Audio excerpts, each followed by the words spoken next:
Un asesinato perfecto en la torre más lujosa de la ciudad. El culpable parece obvio, pero ¿qué pasa si la prueba es una mentira digital? Una detective, humillada por todos, está a punto de cazar a un asesino que no es de carne y hueso, sino un fantasma en el sistema. La verdad que descubrirá te dejará sin aliento. En el piso 90 de la Torre Montenegro, un monumento de acero y cristal al ego de su dueño, el silencio era una anomalía. Adrián Montenegro, el titán tecnológico cuyo rostro adornaba las portadas de las revistas de finanzas, había forjado su imperio no solo con una inteligencia brillante, sino con una crueldad legendaria que se susurraba en las salas de juntas de toda Europa. Su despacho, con vistas panorámicas de Madrid que hacían que la ciudad pareciera un juguete a sus pies, no era una oficina, sino un trono. Y esa noche, el trono estaba manchado. El cuerpo de Laura Valente, su directora de operaciones y la arquitecta de su más reciente y multimillonaria fusión, yacía sobre la alfombra persa, un charco de sangre carmesí extendiéndose como una sombra grotesca y profana en aquel santuario del capitalismo. La detective Elena Vargas sintió el frío del lugar mucho antes de cruzar el umbral. No era el frío del aire acondicionado que luchaba contra el calor de una noche de verano madrileña, sino el de una ausencia absoluta de humanidad, un vacío que la opulencia solo hacía más evidente. Era una mujer menuda, de movimientos silenciosos y una mirada que lo absorbía todo sin delatar nada. Su uniforme, un traje sastre funcional y sin adornos, era una armadura de invisibilidad en un mundo que valoraba las apariencias por encima de todo. Su equipo, ruidoso y visiblemente abrumado por la riqueza del lugar, la pasaba por alto, como siempre. Para ellos, Elena era una pieza más del mobiliario burocrático, la encargada del tedioso papeleo digital, la que traducía el caos visceral de un crimen en ordenados informes que sus superiores apenas hojeaban. Pero mientras su superior, el comisario Robles, un hombre forjado en la vieja escuela de los instintos y las confesiones forzadas, ladraba órdenes y se dejaba cegar por el sospechoso más obvio y brillante, Elena veía otra cosa. No veía al millonario ausente, ni el lujo paralizante, ni siquiera el cuerpo inerte de una mujer que había estado en la cima del mundo. Veía el patrón roto. Veía el eco de un silencio que gritaba más fuerte que cualquier alarma de seguridad, una anomalía en la perfecta sinfonía de poder que era aquel lugar. En un mundo gobernado por hombres como Montenegro, el desorden era la única forma de pecado, y aquella escena era una blasfemia. Los forenses se movían con una reverencia casi religiosa, sus monos blancos destacando contra la caoba y el mármol. El comisario Robles, por su parte, ya había dictado su sentencia. «Es él», murmuraba a su segundo al mando, «Montenegro. ¿Quién más tendría las garras? ¿Una disputa de amantes? ¿Ella iba a traicionarle? Es la historia de siempre, solo que con más ceros en la cuenta bancaria». Elena se acercó al escritorio de la víctima. No era un escritorio, era una estación de mando. Múltiples monitores, teclados ergonómicos y un orden tan perfecto que parecía antinatural. No había fotos personales, ni tazas de café a medio beber, ni el desorden propio de una vida vivida. Solo trabajo, poder, control. Sobre uno de los monitores, una pequeña nota adhesiva amarilla rompía la monotonía. En ella, una sola palabra escrita con una caligrafía elegante y precisa. Némesis. Robles no le dio importancia. ¿Némesis? Seguramente el nombre en clave de algún proyecto. Pero para Elena, esa palabra era un cabo suelto. Némesis no era solo una palabra, era un concepto. La diosa griega de la retribución, del castigo por la arrogancia, por la hubris. ¿Era una amenaza, una advertencia o una firma? Se agachó, sus ojos escaneando el suelo cerca del cuerpo, buscando no lo evidente, sino lo ausente. Y allí lo encontró. O más bien, no lo encontró. En un lugar tan meticulosamente limpio, no había ni una sola fibra ajena, ni una huella que no perteneciera a la víctima o a Montenegro. Era demasiado perfecto, demasiado limpio. Era como si un fantasma hubiera entrado, hubiera matado y se hubiera desvanecido. El frío se intensificó en su interior. Esto no era un crimen pasional, esto era una ejecución. Y el arma no había sido solo un cuchillo, sino una inteligencia tan fría y precisa como el acero de esa torre. Adrián Montenegro fue localizado en su jet privado, a punto de despegar hacia Zúrich. Su arrogancia era una coraza tan impenetrable que ni siquiera la noticia del asesinato de su mano derecha, la mujer que había sido tanto su arquitecta como su verdugo profesional, pareció resquebrajarla. Cuando los agentes lo abordaron en la pista del aeropuerto de Barajas, él los miró como si fueran insectos molestos interrumpiendo un asunto de importancia cósmica. Laura era la mejor, dijo con una frialdad que helaba la sangre, sus palabras precisas y desprovistas de cualquier emoción reconocible. Una pérdida incalculable para la empresa. Espero que encuentren al responsable pronto. No había dolor en su voz, solo la irritación de un rey cuyo tablero de ajedrez ha sido alterado sin su permiso. Para el comisario Robles, un hombre forjado en la vieja escuela de los instintos primarios y las confesiones forzadas, la culpabilidad de Montenegro era una verdad casi poética, una conclusión tan obvia que bordeaba lo artístico. El millonario todopoderoso, el depredador alfa que consideraba el mundo su coto de caza personal, finalmente mostrando sus garras de la forma más brutal. El móvil era evidente y múltiple, un menú de posibilidades para cualquier fiscal, una disputa por los billones de la fusión, un romance de oficina que había salido terriblemente mal, el descubrimiento de un fraude por parte de ella, las posibilidades eran tan vastas como su fortuna. La prensa, olfateando la sangre del pez más gordo del océano corporativo, se abalanzó sobre la historia como buitre sobre carroña. El titán caído, titulaban los digitales con un placer apenas disimulado. Montenegro fue detenido, y su paseo esposado desde el coche patrulla hasta la comisaría fue el espectáculo del año, un circo mediático que alimentó el hambre de justicia social del país. Ver al hombre que vivía en una torre de cristal, ahora confinado en una caja de metal, era una catarsis para millones. En la sala de interrogatorios, el espectáculo continuó, pero las tornas cambiaron. Flanqueado por un equipo de abogados que cobraban por minuto lo que Elena ganaba en un mes, Montenegro no cedió ni un milímetro. Era un león, sí, pero un león que no parecía darse los barrotes. Respondió a cada pregunta con un desdén calculado, una paciencia condescendiente que enfurecía a Robles. «Busquen al asesino», les espetó, su mirada fija en el comisario. «En lugar de perder el tiempo con este teatro para las masas. Mi tiempo es valioso, el suyo, por lo que veo, no tanto». Robles estaba convencido de que era la actuación de un psicópata, la arrogancia de un hombre que se creía por encima de la ley.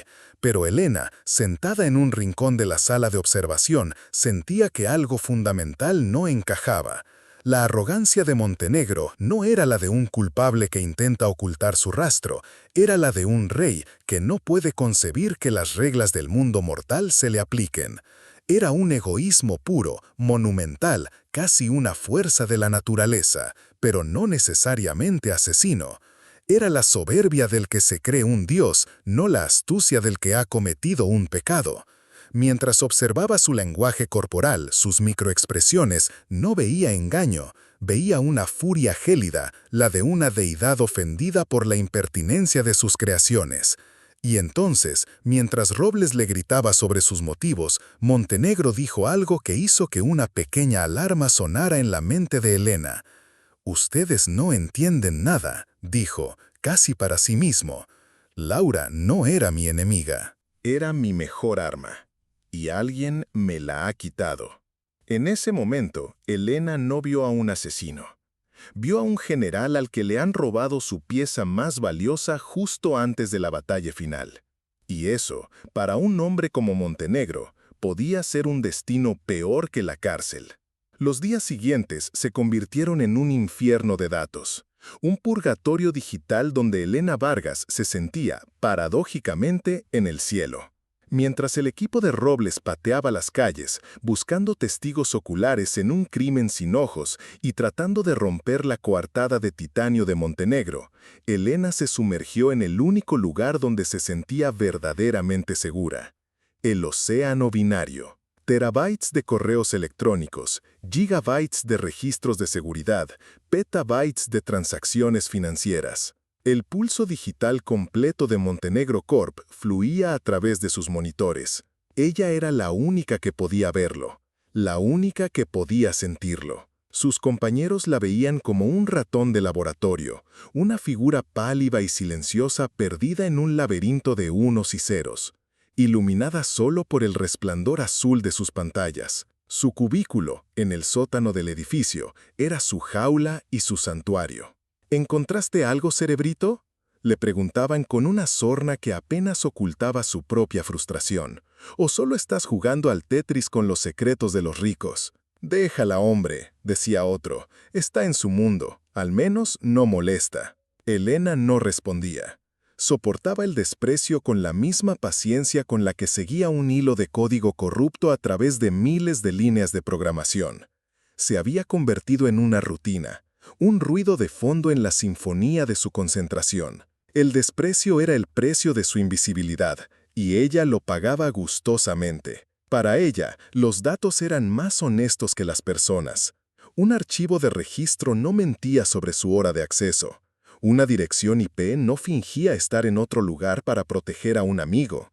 Un algoritmo no tenía prejuicios ni ambiciones. En ese universo lógico y ordenado, regido por leyes inmutables, Elena buscaba la única cosa que importaba: la inconsistencia, el error en la matriz, la nota discordante en una melodía perfecta. El comisario Robles, un hombre analógico atrapado en una era digital, no compartía su fe. Impaciente, bajaba a su sótano como un guardián de la cárcel visitando a un prisionero peculiar. «Vargas», ladraba, su voz demasiado fuerte para el espacio confinado. «Necesito algo tangible, algo que pueda presentarle al juez. No me traigas más hojas de cálculo. Tráeme un arma, una confesión, un motivo claro y sangriento». La palabra tangible era su ancla, su mantra. Quería algo que pudiera tocar, oler, sentir. Para él, un crimen era un acto físico, no una abstracción de datos. Pero Elena sabía que el arma de este siglo no siempre era de acero. A veces era una línea de código maliciosa. A veces el motivo estaba enterrado bajo capas de encriptación, esperando a que alguien con la paciencia suficiente para pelar la cebolla lo encontrara. Y paciencia era lo único que a Elena le sobraba. Mientras revisaba por centésima vez los registros de acceso a la Torre Montenegro, se detuvo. No era un error, ni una alerta roja. Era algo mucho más sutil. Una ausencia. Un patrón de normalidad tan perfecto que era en sí mismo sospechoso. Los sistemas de Montenegro Corp eran un ecosistema vivo, con miles de accesos, pings y transacciones de datos cada segundo. Siempre había fluctuaciones, pequeños errores, reinicios. Era el caos normal de un sistema complejo. Pero durante la hora del asesinato, todo era perfecto. Demasiado perfecto. Era como observar un electrocardiograma que de repente se vuelve una línea perfectamente regular. No era la calma antes de la tormenta. Era una calma artificial, impuesta. Sintió un escalofrío. Alguien no solo había entrado y salido sin dejar rastro, sino que había limpiado las ondas que su paso había provocado en el estanque digital. No era un fantasma. Era un dios. Un dios que podía reescribir la realidad a su antojo. Y Elena, la humilde ratona de laboratorio, acababa de encontrar el primer indicio de su escritura divina. El equipo legal de Adrián Montenegro no era un bufete de abogados, era una máquina de guerra. Liderados por el infame Ricardo Almeida, un hombre cuya reputación se basaba en hacer que los problemas de los ricos simplemente se evaporaran, comenzaron a demoler el caso de la policía con una precisión quirúrgica y un desdén teatral. Almeida, con su traje de 3 piezas hecho a medida y una sonrisa que nunca llegaba a sus ojos de reptil, era la encarnación de la ley al servicio del ego. Para él, la justicia no era un ideal, sino una mercancía, y su cliente era el mejor postor.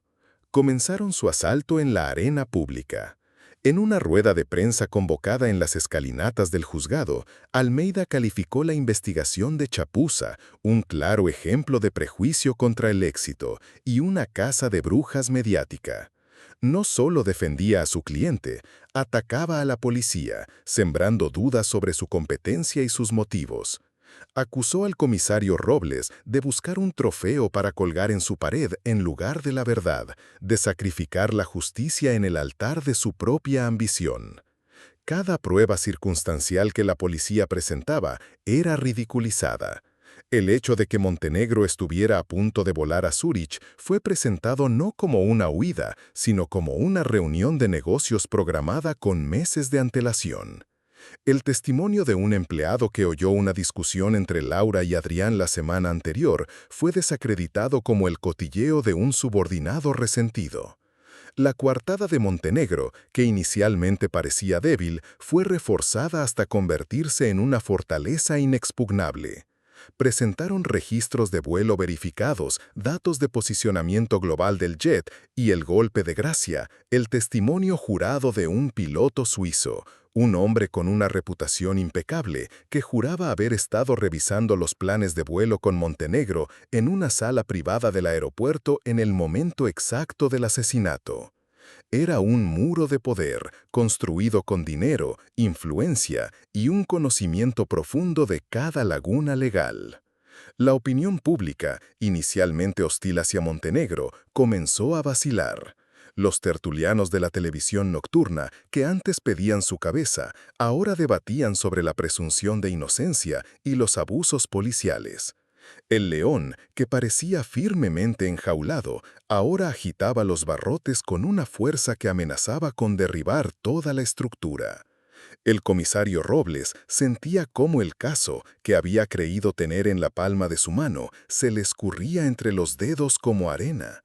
La presión de sus superiores, del ministerio y de los medios era inmensa. Lo que había sido un triunfo seguro se estaba convirtiendo en una humillación pública. Su frustración crecía con cada moción legal desestimada, con cada titular que ponía en duda su integridad. Necesitaba un culpable, no solo para hacer justicia a Laura Valente, sino para salvar su propia carrera. Necesitaba un chivo expiatorio para su fracaso inminente.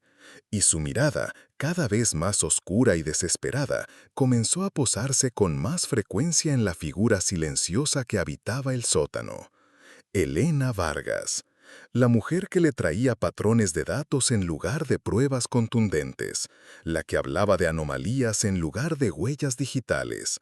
En la mente de Robles, la complejidad que Elena representaba se estaba convirtiendo en un obstáculo, una distracción inútil. Si el muro de poder de Montenegro era impenetrable, quizás la solución no era atravesarlo, sino encontrar una grieta en su propio equipo, alguien a quien culpar por no haber encontrado una puerta. Y Elena, con su silencio y su enfoque incomprensible, era la candidata perfecta. La tensión en la comisaría no era solo por el caso, era el preludio de una tormenta interna que estaba a punto de estallar. La mañana en que el juez desestimó la solicitud de registro del apartamento personal de Montenegro por un tecnicismo legal, la tormenta que se había estado gestando finalmente estalló.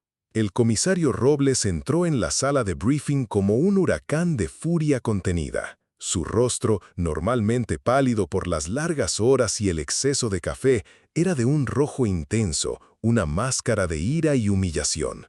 Arrojó la carpeta con la orden judicial denegada sobre la gran mesa central, y el golpe seco hizo que todos los detectives presentes se sobresaltaran.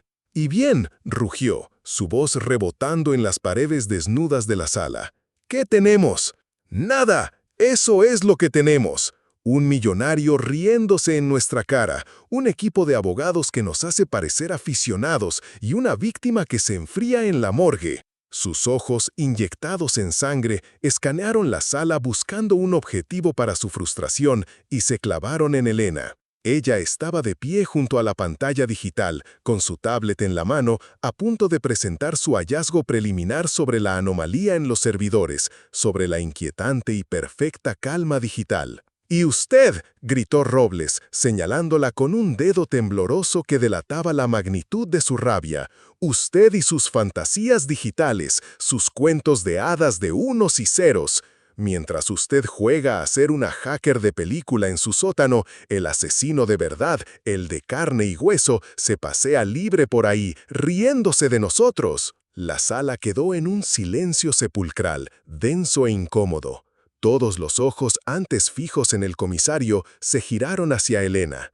La humillación era total, un espectáculo macabro orquestado por la frustración de un hombre desesperado que veía su carrera desmoronarse.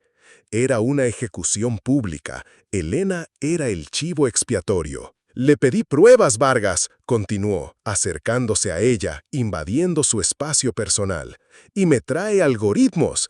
Le pedí un culpable y me trae bits. ¿Cree que voy a ir ante un juez y decirle que mi principal sospechoso es un patrón de normalidad sospechosa? Se reirían de mí, se reirían de todo este departamento». Cada palabra era un golpe, un latigazo verbal diseñado para herir, para hacerla pequeña, para invalidar su trabajo y con ello a ella misma. La acusaba de ser la razón de su fracaso, la intelectual abstracta que no entendía el mundo real, el mundo tangible de la violencia y la sangre. «Está fuera del caso, Vargas», sentenció Robles, su voz ahora un siseo venenoso, más peligroso que sus gritos. «Oficialmente.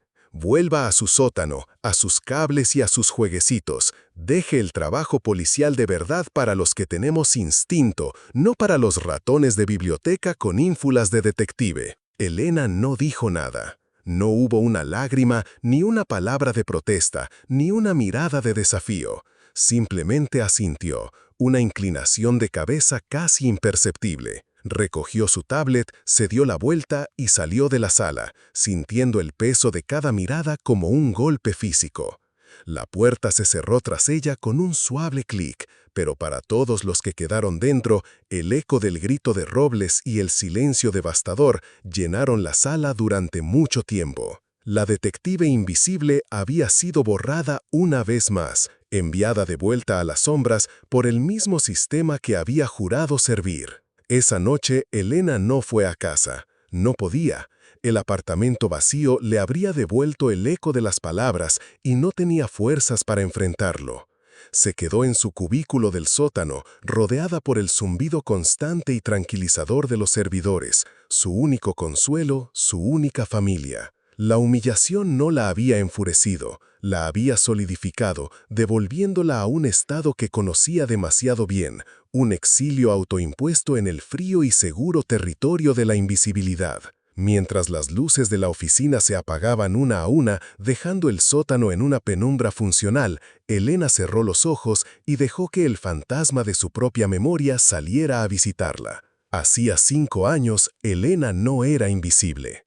Era una estrella en ascenso, una inspectora jefa con solo 30 años, una mente brillante con un instinto tan agudo como su intelecto. Su nombre sonaba para los puestos más altos. Lideraba el caso del asesino del puerto, un criminal metódico que dejaba pistas crípticas en los manifiestos de carga de los barcos, un juego del gato y el ratón que fascinaba a la prensa. Elena siguió su instinto, una corazonada brillante y audaz que la llevó a un sospechoso, un estibador con un pasado turbio y un resentimiento palpable. La evidencia circunstancial era fuerte, pero no definitiva. Aún así, Elena presionó. Convenció a sus superiores, al fiscal, a todos. Su confianza era magnética, su lógica seductora. Realizaron el arresto. Fue un triunfo mediático. Su rostro, joven y seguro, apareció en todos los periódicos. Pero se había equivocado. Mientras su sospechoso estaba en una celda de interrogatorios, siendo presionado por un crimen que no cometió, el verdadero asesino volvió a actuar. Una joven universitaria, encontrada en un contenedor destinado a Génova. El error no fue solo profesional, le costó la vida a una persona. El departamento, que la había elevado a los cielos, la convirtió en la cabeza de turco para salvarse. Su instinto, su don, la había traicionado de la forma más cruel posible. La vergüenza y una culpa que la devoraba por dentro la destrozaron. Renunció, huyó de Valencia y del fantasma de la joven del contenedor. Se refugió en los datos, en la lógica fría e irrefutable de la evidencia digital, jurando no volver a confiar jamás en algo tan falible, tan humano, tan peligroso como una corazonada. Se trasladó a Madrid, aceptó un puesto de bajo perfil en la unidad de delitos informáticos y se envolvió en un caparazón de silencio y metodologías rigurosas. Se hizo invisible para no volver a cometer un error visible. La humillación de Robles no había creado la herida, solo le había echado sal, reabriéndola con una brutalidad que la dejó sin aliento. Él la había llamado ratón de biblioteca, y en cierto modo tenía razón. Se había convertido en uno para expiar su pecado. Pero mientras estaba allí, en la oscuridad, con el rostro de la víctima de Valencia grabado en su memoria, algo cambió. La calma artificial en los servidores de Montenegro, la nota con la palabra némesis. No era una corazonada, era un dato, una pequeña, minúscula pieza del puzzle que no encajaba. Y por la memoria de la joven del puerto, y por la justicia para Laura Valente, no iba a dejarlo pasar. Si estaba condenada a ser invisible, usaría esa invisibilidad como un arma, un fantasma para cazar a otro. Oficialmente fuera del caso, Elena se convirtió en un fantasma. Ignorando la orden directa de Robles, pero cuidando de no dejar rastro de su desobediencia, volvió a sumergirse en los registros de la Torre Montenegro. Si iba a caer, caería luchando en su propio campo de batalla, no en el de ellos. Se centró en la anomalía que le había llamado la atención antes de su ejecución pública. La inquietante perfección de los registros del sistema durante la hora del asesinato. Era su hilo de Ariadna y estaba dispuesta a seguirlo hasta el corazón del laberinto, incluso si el Minotauro era la propia tecnología. Se centró en un microcorte específico en el registro del sistema de seguridad que duró apenas 0.7 segundos a las 12:03 am la noche del crimen.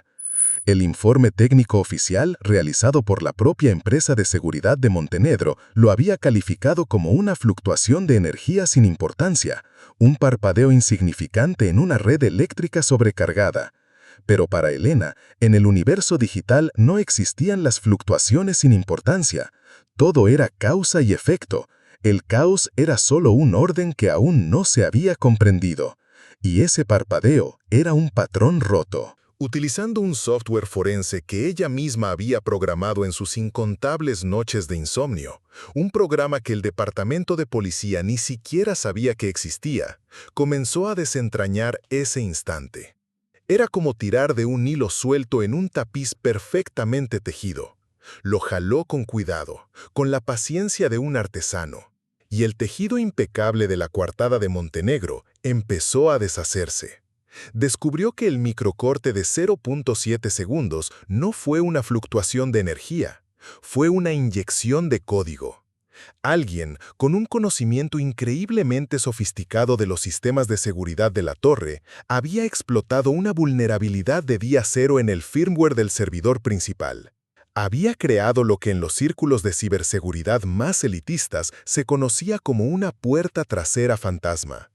El mecanismo era diabólicamente brillante. Durante esos 0.7 segundos, el sistema de grabación de las cámaras de seguridad no se detuvo.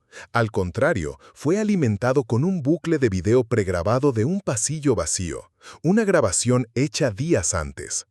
El sistema pensaba que estaba grabando la realidad, pero solo estaba proyectando una ilusión. Este engaño digital creó un punto ciego. Un lapso de tiempo invisible, un abismo de 15 minutos exactos, oculto dentro de un parpadeo del sistema que todos habían ignorado. 15 minutos. Tiempo más que suficiente. Alguien había entrado o salido del despacho de Montenegro en ese intervalo, sin dejar el más mínimo rastro digital en los registros de video. La coartada de Montenegro, Y todo el caso de la fiscalía se basaba en el hecho irrefutable de que las grabaciones mostraban que nadie más había entrado o salido de ese piso. Pero las grabaciones mentían, o más bien, habían sido obligadas a contar una verdad diferente. Un fantasma había caminado por los pasillos de la Torre Montenegro. Un fantasma que entendía el lenguaje de la luz y las sombras digitales mejor que nadie. Un fantasma que no necesitaba forzar cerraduras porque podía reescribir la propia realidad del sistema que las controlaba. Elena se reclinó en su silla, el corazón latiéndole con una fuerza que no sentía desde años. No era la adrenalina de una corazonada, era la euforia helada de la certeza matemática. Había encontrado la huella del fantasma. No estaba en el barro, ni en la sangre. Estaba escrita en código binario, una firma invisible para todos, excepto para ella. El asesino se creía un dios, pero hasta los dioses cometen errores, y él había cometido el suyo. Había subestimado al ratón de laboratorio que vivía en el sótano. Saltándose toda la cadena de mando, Elena solicitó una reunión de emergencia con la fiscal del caso, adjuntando un único archivo encriptado en el correo. El archivo contenía solo 3 palabras. Prueba irrefutable. Montenegro. La fiscal, intrigada y desesperada por un avance, convocó la reunión. Elena entró en la misma sala de briefing donde había sido públicamente desmembrada. La atmósfera era gélida. Robles la miró con un desprecio que ya ni se molestaba en ocultar. Ricardo Almeida, el abogado de Montenegro, estaba presente con una sonrisa burlona, como si estuviera allí para disfrutar del segundo acto de la humillación. Adrián Montenegro también estaba allí, su rostro una máscara de indiferencia forzada, un rey observando las ridículas disputas de sus súbditos. Le di una orden directa a Vargas, siseó Robles, en cuanto la puerta se cerró. Esto no es una corazonada, comisario, respondió Elena, y su voz, aunque tranquila, resonó en el silencio tenso con una firmeza nueva. Es una prueba. No se dirigió a la pizarra blanca, no sacó un montón de papeles. Caminó directamente a la pantalla digital gigante que dominaba la sala y conectó su tablet. En la pantalla no aparecieron hojas de cálculo ni aburridos documentos de texto.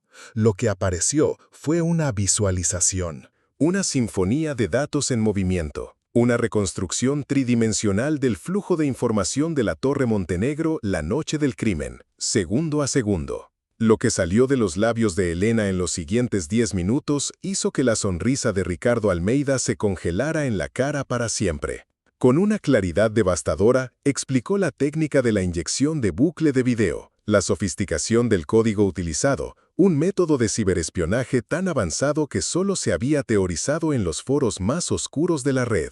Describió la vulnerabilidad de Día Cero, un secreto que valdría millones en el mercado negro. Hablaba con la autoridad de un catedrático, no con la timidez de un ratón de laboratorio. Y entonces llegó el golpe de gracia. El software oficial de la empresa de seguridad no detectó nada, explicó Elena. Pero mi programa forense analiza no solo lo que está presente, sino lo que está ausente. La inyección de código, por muy perfecta que sea, deja un vacío, un fantasma gravitacional. Y aquí está. En la pantalla, su programa abrió ese instante de 0.7 segundos, revelando el abismo oculto de 15 minutos. Lo llenó no con video, sino con metadatos recuperados. Pings de red, señales Wi-Fi residuales, cambios de temperatura del servidor. En esos 15 minutos, continuó, alguien con acceso de administrador al sistema no solo salió del edificio, sino que purgó selectivamente los registros de su propia presencia. Un acto de una arrogancia y habilidad técnica casi divinas. Se giró, su mirada pasando por encima de Robles y Almeida, y se fijó directamente en Adrián Montenegro. Adrián Montenegro no miente, concluyó, su voz llenando el silencio absoluto. Nadie entró ni salió por la puerta principal durante la hora del crimen, porque el asesino ya estaba dentro, y salió del edificio disfrazado de un parpadeo en el sistema, dejando tras de sí una coartada perfecta y un hombre inocente para culpar. El silencio que siguió fue absoluto, denso, ensordecedor. El impacto de esa revelación fue como un rayo que partió el aire de la sala. El mundo de certezas del comisario Robles se estaba desmoronando, palabra por palabra, bit por bit. La detectiva invisible, la mujer a la que había humillado y desterrado, acababa de encender una luz tan brillante que había dejado ciegos a todos los hombres poderosos de la sala. La mandíbula del comisario Robles estaba literalmente desencajada. Su rostro, antes una máscara de furia y desprecio, ahora era un lienzo en blanco de pura incredulidad. Miraba de la pantalla parpadeante a la figura tranquila de Elena y de Elena a la pantalla, su mente analógica luchando por procesar la magnitud de lo que acababa de presenciar. Ricardo Almeida, el invencible león legal, el hombre que doblaba la verdad a su antojo, estaba mudo por primera vez en su carrera. Sus objeciones, sus tácticas, sus carísimos argumentos, todo había sido pulverizado no por un contraargumento, sino por una verdad matemática fría e irrefutable. Pero la reacción más profunda, la más sísmica, fue la de Adrián Montenegro. Por primera vez desde que comenzó la pesadilla, su máscara de arrogancia divina se resquebrajó, reemplazada por una expresión de puro y absoluto asombro. Había construido un imperio valorado en miles de millones basándose en su capacidad para entender y dominar la tecnología. Y esta mujer silenciosa, esta detective a la que su abogado había despreciado y a la que la policía había relegado a un sótano, acababa de demostrar un dominio de su propio mundo que él ni siquiera creía posible. Su fortaleza digital había sido vulnerada, su reino invadido, y la única persona que lo vio no era un rival de Silicon Valley, sino una funcionaria anónima.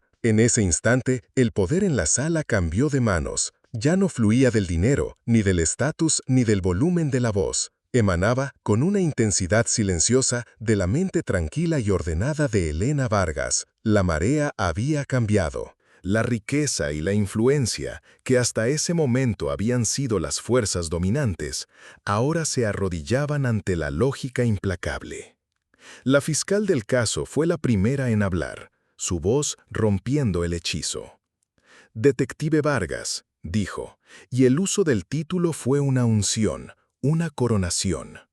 «Necesitamos saber más. Necesitamos saberlo todo». «Necesito acceso completo», respondió Elena, y su voz, que antes era un susurro, ahora tenía el peso de una autoridad que nadie se atrevió a cuestionar. No era una petición, era una declaración. Acceso sin restricciones a los servidores centrales de Montenegro Corp., a sus proyectos de investigación y desarrollo, especialmente los clasificados, a los registros personales y de comunicaciones de todos sus empleados de alto nivel. Miró a Almeida, cuyos ojos ya no contenían burla sino una pizca de miedo.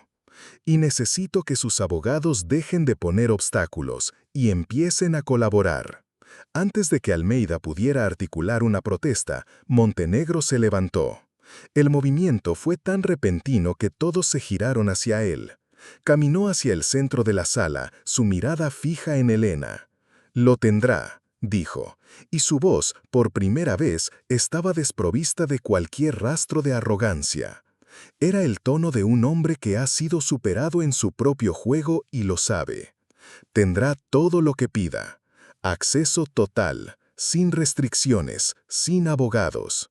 Se giró hacia Almeida. «Ricardo, estás fuera de esto. A partir de ahora, la empresa colaborará plenamente con la detective Vargas». Luego se volvió de nuevo hacia Elena, y en sus ojos ya no había desdén ni indiferencia. Había algo nuevo, algo que Montenegro raramente sentía. Respeto. Un respeto que rayaba en la veneración. «Encuentre al fantasma que mató a Laura», dijo, «y que intentó enterrarme a mí en el proceso. Use mi imperio como su arma. Queme lo que tenga que quemar». El león ya no estaba en una jaula, había sido liberado, y acababa de entregarle el control de toda su jungla a la única persona que había demostrado ser más inteligente que él. Lo que siguió fue una inversión de roles tan drástica que parecía sacada de una obra del absurdo. La investigación del asesinato de Laura Valente ya no la dirigía el comisario Robles, la dirigía Elena. El otrora orgulloso comisario, humillado pero lo suficientemente inteligente como para reconocer una inteligencia superior cuando la tenía delante, se convirtió en su ejecutor. Su redención no vendría a través de una disculpa formal, algo que su ego nunca le permitiría, sino de una obediencia funcional y silenciosa. Coordinaba equipos, asignaba recursos y ejecutaba las directrices que Elena le daba desde su nuevo centro de mando, una sala de juntas en la propia Torre Montenegro, cedida por orden expresa. Pero la alianza más extraña, la más inesperada, se forjó entre Elena y Adrián. El titán tecnológico, el hombre que despreciaba la debilidad y la burocracia, ahora se encontraba en deuda con una funcionaria a la que, en otras circunstancias, ni siquiera habría visto. Le dio acceso ilimitado, una llave maestra a la infraestructura de Montenegro Corp, convirtiendo el poderío tecnológico de su empresa en el arma personal de Elena. Trabajaban hasta altas horas de la noche, el millonario y la detective, en una sala de guerra improvisada en el piso 88. Un contraste de mundos. Él, con sus trajes impecables y su energía depredadora. Ella, con su uniforme funcional y su calma monástica. Adrián se sentaba a su lado durante horas, observando cómo navegaba por la arquitectura de datos que él mismo había creado. Él le explicaba los complejos proyectos, las traiciones corporativas, las rivalidades internas y las ambiciones ocultas de su círculo más cercano. Ella, a cambio, traducía esa información humana, caótica y emocional, en patrones de datos que buscar, en algoritmos de sospecha. Adrián vio de cerca la mente de Elena en acción, su asombrosa capacidad para conectar fragmentos de información aparentemente inconexos. Observó cómo encontraba una correlación entre un pico de consumo de energía en un servidor de Hong Kong y una transferencia de criptomonedas realizada por un ingeniero en Madrid. Era una forma de pensar que él, a pesar de toda su genialidad, no poseía. Él construía sistemas. Ella los deconstruía. Encontraba sus fallos, sus secretos, sus mentiras. «Eres como una artista», le dijo una noche, mientras observaba en la pantalla cómo ella aislaba una línea de código malicioso. «Ves la belleza y el orden donde los demás, donde yo, solo vemos caos». Elena no respondió, solo siguió tecleando. Pero por dentro, el muro de hielo que había construido alrededor de su corazón durante 5 largos años comenzó a mostrar las primeras grietas finas como un cabello. Alguien, por primera vez, no la veía como un ratón de laboratorio, ni como una hacker, ni como una burócrata. La veía como una igual, como una mente brillante. Robles y su equipo, ahora bajo las órdenes de Elena, se encargaban del trabajo de campo. Seguían las pistas que ella les proporcionaba, interrogando a los sospechosos que su análisis digital señalaba. Era una casa extraña. Una en la que la sabuesa estaba a kilómetros de distancia, guiando a la jauría a través de un rastro de huellas binarias. Estaban cazando a un fantasma, un asesino de una sofisticación sin precedentes. Pero en el proceso, Elena, sin darse cuenta, también estaba haciendo algo más. Estaba encontrando el camino de vuelta a sí misma. El respeto de Montenegro, la obediencia de Robles, la confianza de la fiscal, todo ello actuaba como un bálsamo sobre la herida de Valencia. Se dio cuenta de que no había perdido su instinto, simplemente lo había cambiado por otro. Uno más preciso, más infalible. Uno que no se basaba en corazonadas, sino en la pura y dura verdad de los datos. Y ese instinto le decía que estaban cerca, que el fantasma, por muy listo que fuera, había dejado una sombra. Y ella estaba a punto de atraparla. El hilo de Ariadna digital los llevó a un lugar tan inesperado como aterrador. El corazón mismo del círculo de confianza de Adrián Montenegro. El código utilizado para la intrusión, la sofisticada herramienta que había creado la puerta trasera fantasma, no era un arma genérica del mercado negro. Era una variante de un protocolo de seguridad que Montenegro Corp estaba desarrollando internamente, un proyecto ultrasecreto llamado Cerbero. Según los registros de la compañía, solo 5 personas en el mundo tenían acceso a ese código fuente. Uno era Adrián Montenegro, el principal sospechoso hasta ese momento. Otra era Laura Valente, la víctima. Los otros 3 eran los ingenieros de más alto nivel de la compañía, el triunvirato de genios que formaban el núcleo del departamento de ID. La lista de sospechosos se había reducido drásticamente, pero el misterio se había profundizado. ¿Por qué uno de los arquitectos del sistema lo usaría para atacar a su propia gente? Elena, con la ayuda de la potencia de cálculo de los servidores de Montenegro, comenzó a cruzar los registros de acceso al proyecto Cerbero con cada dato personal y financiero que pudo encontrar sobre esos 3 ingenieros. Buscaba deudas, chantajes, rencores ocultos. Y entonces, en la madrugada del 4.º día de su alianza, lo encontró: el fantasma. No era un rival externo, no era un espía industrial. Era la persona que más había llorado la muerte de Laura en público, el que había dado el discurso más emotivo en su funeral improvisado, el que parecía más devastado por la pérdida de su amiga y mentora. Era su socio en la fusión, el codirector del proyecto más ambicioso de la compañía, Javier Bernal.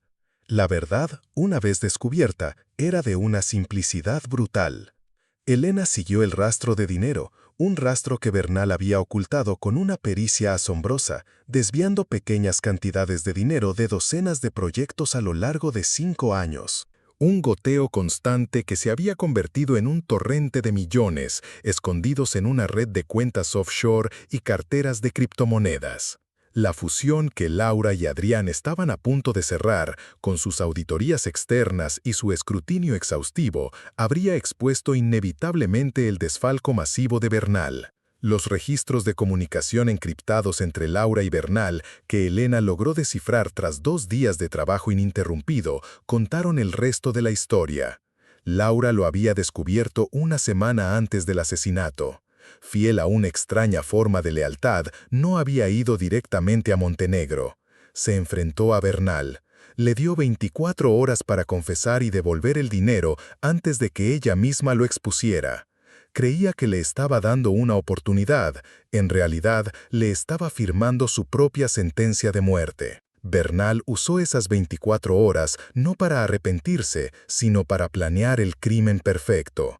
Era el único, además de Laura y Adrián, que conocía tanto los detalles financieros de la fusión como las vulnerabilidades del proyecto Cerbero. Tenía el motivo y el arma. Mató a Laura en su despacho, sabiendo que todas las sospechas recaerían sobre Montenegro, el sospechoso más lógico. Y luego, con una sangre fría que helaba el alma, usó su conocimiento íntimo del sistema para manipular los registros, para crear esa ventana de tiempo falsa, para construir una coartada digital inexpugnable para sí mismo mientras incriminaba al hombre al que llamaba su amigo. Su motivo no era la pasión, ni la rabia ni la venganza. Era una avaricia fría y calculadora, una ambición desmedida oculta tras una máscara de lealtad y afabilidad. Era la verdad oculta a plena vista. El asesino no era el león rugiente que todos temían, sino la serpiente silenciosa que se escondía en la hierba alta, esperando el momento perfecto. La confrontación final no tuvo lugar en un callejón oscuro ni en una sala de interrogatorio sórdida. Sucedió en el lugar más antiséptico y luminoso que uno pudiera imaginar, la sala de juntas de Montenegro Corp., un espacio minimalista de cristal y acero con vistas a toda la ciudad, una jaula de cristal para un depredador digital. Javier Bernal entró con la misma calma y afabilidad que lo caracterizaba. Vestía un traje caro, sonreía a los presentes y su rostro mostraba una expresión de triste incomprensión. Elena estaba de pie junto a la gran pantalla, flanqueada por un comisario Robles, cuya expresión era ahora de un respeto sombrío. Adrián Montenegro observaba desde una pantalla de videoconferencia, su rostro una máscara de furia helada. «Detective Vargas, comisario», comenzó Bernal con un tono conciliador. «Aprecio sinceramente todo su trabajo, pero están cometiendo un terrible error. Yo quería a Laura, era mi amiga». Elena no discutió, no levantó la voz, simplemente, con un clic de su tablet, encendió la pantalla. y allí proyectó la simulación. Era una reconstrucción digital del despacho de Montenegro, la noche del crimen, creada a partir de los datos que había recopilado. Mostró el bucle de video, la puerta trasera abriéndose en el sistema, el lapso de 15 minutos. Y entonces hizo algo devastador. Usando los datos biométricos recuperados del reloj inteligente de alta calidad de Bernal, un regalo de la propia empresa, superpuso su avatar digital en la escena del crimen. Mostró cómo sus constantes vitales, que habían estado en reposo durante toda la tarde, se disparaban en el momento exacto del asesinato. Su ritmo cardíaco acelerándose, su nivel de estrés marcando picos que el dispositivo había registrado como una anomalía cardiovascular. Su reloj inteligente pensó que estaba sufriendo un infarto, señor Bernal, dijo Elena, su voz cortando el aire como un bisturí. Pero no era un infarto, era el esfuerzo de matar a una mujer y la adrenalina de creer que había cometido el crimen perfecto. Luego, superpuso otra capa de datos. El rastro de sus transacciones financieras, el laberinto de cuentas offshore, la telaraña de criptomonedas. Cada céntimo del dinero desfalcado trazado hasta él. No hay error, señor Bernal, continuó Elena, su mirada fija en él, inquebrantable. Usted no dejó huellas dactilares, no dejó fibras, no dejó ADN, pero dejó un eco digital, una estela de datos que cuenta la historia de su traición y su codicia, y yo lo he escuchado. La calma de Javier Bernal, su máscara de lealtad y dolor, finalmente se hizo añicos. El color se drenó de su rostro. Su sonrisa afable se convirtió en una mueca de pánico. Miró la pantalla, donde su propia traición estaba expuesta en gráficos elegantes y datos irrefutables. Vio su coartada, su crimen perfecto, desmantelado no por una confesión o un testigo ocular, sino por la lógica implacable de los mismos datos que él creía controlar tan magistralmente. Intentó balbucear una negación, pero las palabras no salieron. Estaba atrapado en una jaula no de barrotes de acero, sino de bits y bytes que su propia arrogancia había construido a su alrededor. Se derrumbó en la silla, su cuerpo temblando incontrolablemente, el sonido de su respiración agitada llenando el silencio atronador de la sala. La justicia, finalmente, había encontrado su patrón. Y era digital. El caso se cerró con la misma eficiencia digital con la que se había resuelto. Javier Bernal, enfrentado a una montaña de pruebas irrefutables, confesó hasta el último detalle de su plan, de su traición, de su crimen. El hombre afable y leal se reveló como un monstruo de codicia y ahora se enfrentaba a una vida entera en una jaula de acero mucho más tangible que la de bits que él mismo se había construido. La prensa, que antes había condenado a Montenegro, ahora celebraba a la enigmática figura de la detective silenciosa, la agente invisible que había resuelto el rompecabezas imposible. En una ceremonia oficial en el patio central de la comisaría, bajo un sol radiante que parecía querer purgar las sombras de las últimas semanas, el comisario Robles se subió al podio. Frente a todo el cuerpo de policía y a una nube de periodistas, no solo le entregó a Elena una medalla al mérito policial, hizo algo mucho más difícil para un hombre como él. Mostró humildad. La detective Vargas, dijo, su voz resonando con una gravedad inusual, nos ha recordado a todos una lección que a veces olvidamos en nuestro afán por encontrar respuestas rápidas. Nos ha recordado que la verdad no siempre grita. A veces susurra en un lenguaje que no todos podemos entender, el lenguaje de los datos.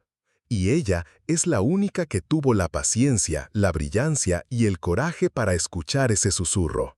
Se giró hacia Elena, que estaba de pie en la primera fila, tan serena e impasible como siempre. Gracias, Elena, por recordarnos lo que significa ser un verdadero detective en el siglo XXI. Semanas después, un nuevo orden se había establecido. La oficina de Elena ya no era la guarida de un ratón de laboratorio en un sótano. Ahora ocupaba una planta entera del edificio principal, un espacio luminoso y lleno de la tecnología más avanzada. era el centro neurálgico de una nueva unidad de élite de investigación forense digital creada por orden ministerial y dirigida, por supuesto, por ella. El comisario Robles era ahora uno de sus más firmes defensores, canalizando recursos y personal a su departamento con un celo de converso. Una tarde recibió una visita inesperada. Adrián Montenegro, sin previo aviso, sin asistentes, apareció en la puerta de su nuevo despacho. Ya no vestía como un titán corporativo, sino con una sencillez que lo hacía parecer más humano. No le ofreció un trabajo, ni dinero, ni ninguna de las cosas con las que solía comprar el mundo. Le ofreció un legado. He creado la Fundación Laura Valente para la Innovación en Justicia Forense, le explicó, su voz despojada de la arrogancia de antaño, con una dotación inicial de 100 millones de euros. Su propósito será financiar a mentes jóvenes y brillantes como la tuya. Crear herramientas para que la policía no tenga que depender de la genialidad de una sola persona. Para que nunca más un fantasma pueda esconderse en las sombras del poder. Le tendió una tarjeta. La junta directiva necesita una presidenta. Alguien con integridad incuestionable y un conocimiento profundo del campo. Alguien que entienda que la verdad es el único activo que realmente importa. Elena tomó la tarjeta. Por primera vez en años, una leve sonrisa se dibujó en sus labios. No era una sonrisa de triunfo, sino de paz. Había pasado 5 años huyendo de un fantasma en su memoria, haciéndose invisible para no volver a fallar. Y en la casa de un asesino fantasma se había encontrado a sí misma. Había aprendido que el verdadero valor no residía en ser vista o escuchada por todos, sino en tener el coraje de ver y escuchar la verdad que todos los demás, cegados por el ruido y la furia, ignoraban. La detective invisible había encontrado su voz, y era más poderosa, más clara y más resonante que cualquier grito. Y así, la detective que fue silenciada por la arrogancia del poder, demostró que el conocimiento es la justicia más implacable de todas. Su historia nos enseña que el verdadero talento no necesita aplausos, solo la oportunidad de revelar la verdad. ¿Y a ti? ¿Qué te ha parecido esta increíble historia de redención y justicia? ¿Crees que la inteligencia es el arma más poderosa contra la injusticia? Nos encantaría leer tu opinión en los comentarios. Cuéntanos desde qué ciudad del mundo nos estás viendo. Gracias por ver Lecciones de Orgullo. Si esta historia te ha inspirado, no olvides dejar tu like. Y para no perderte ninguna de nuestras próximas crónicas de triunfo y verdad, no olvides suscribirte a Lecciones de Orgullo y activar las notificaciones. Y si crees que esta historia ha sido impactante, espera a conocer el caso del anciano jardinero que fue humillado por un famoso arquitecto, sin que nadie supiera que ese anciano había diseñado los edificios más icónicos del país. Haz clic en el próximo video. Para descubrirlo, no te lo puedes perder.